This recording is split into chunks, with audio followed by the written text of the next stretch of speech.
ferocious warriors had no respect for death and fought like leopards. They were only satisfied when they had washed their spears in the blood of the enemy. An English soldier of the time who had survived one of these famous massacres wrote, "They came at us, black as hell and thin as blades of grass."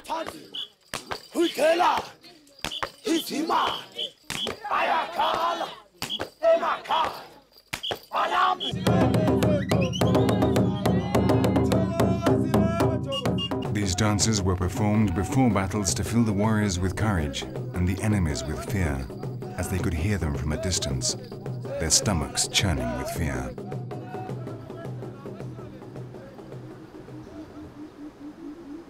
Zulus, Boers, the British, the wars continued because of the greed of the new owners when the mineral wealth of the land in gold and diamonds was discovered.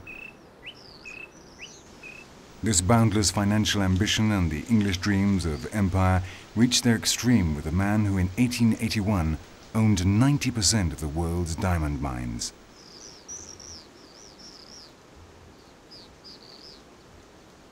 This is his tomb in Zimbabwe. Cecil Rhodes used little tact when he ordered that he should be buried in exactly the same spot as King Lobengula, whose lands he had seized. When he died, the era of the men who thought only of themselves died with him, an era in which the incredible natural life of South Africa had been completely ignored by historians. Today, paradoxically, this place is inside the national park. This old soldier who looks after the graves is the symbol of the new spirit of reconciliation with nature. For a few coins, he will explain who the man in the tomb was, because now nobody remembers him. However, his friends, the lizards, are greatly photographed by the tourists. Jay! Come on, boy. Jay!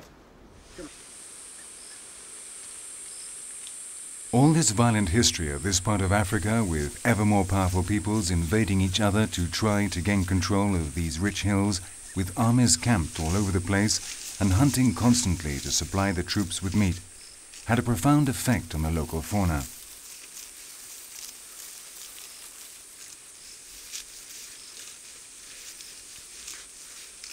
Little by little, large mammals became steadily scarcer, and with them the predators that died of hunger. For some species, this was the end. The quagga zebra, for example, became extinct.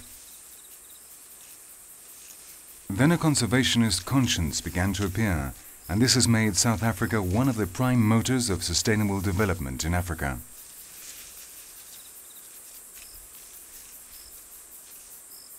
Reserves and parks were created almost to suit the needs of specific species, where the last population groups could still be found.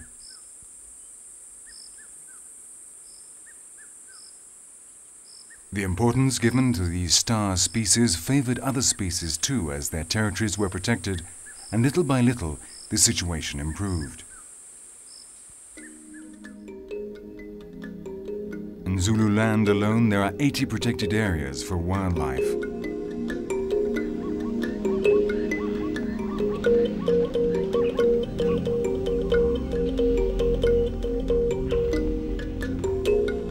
Thanks to this reaction by the South African government and often supported by private institutions, species such as the mountain zebra have been saved. Nobody had noticed them until they were almost extinct. A lump in the throat, a white stomach, and narrow stripes distinguish it from common zebras. Later, it was found to be a different species. The white-tailed gnu, or wildebeest, is another of the lucky ones. The mountain zebra and the white-tailed gnu have reproduced well in the Mountain Zebra National Park, and other public and private areas have been resettled with animals from here.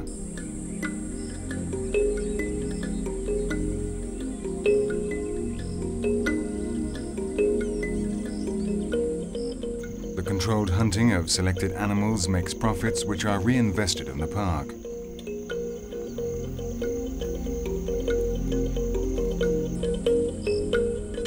In addition to the scarcity of these animals, which means that as trophies they are sought after by all the world's hunters, there is the difficulty involved in the hunt itself, as they are timid creatures that are used to living in largely inaccessible places.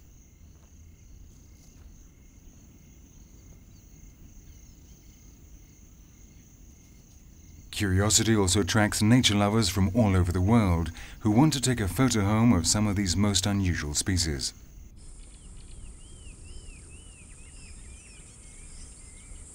In this way, those that had been stripped of their lands and forgotten by everyone have made a star-like comeback in South Africa.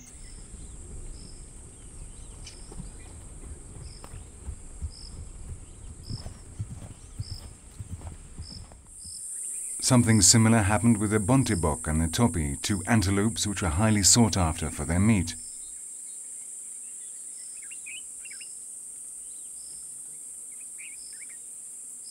They became very rare.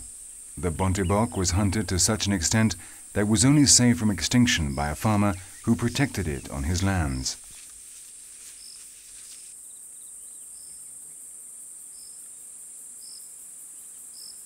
Now they are recovering in the Bontebok National Park, and numerous private individuals have settled them on their estates to make money from controlled hunting.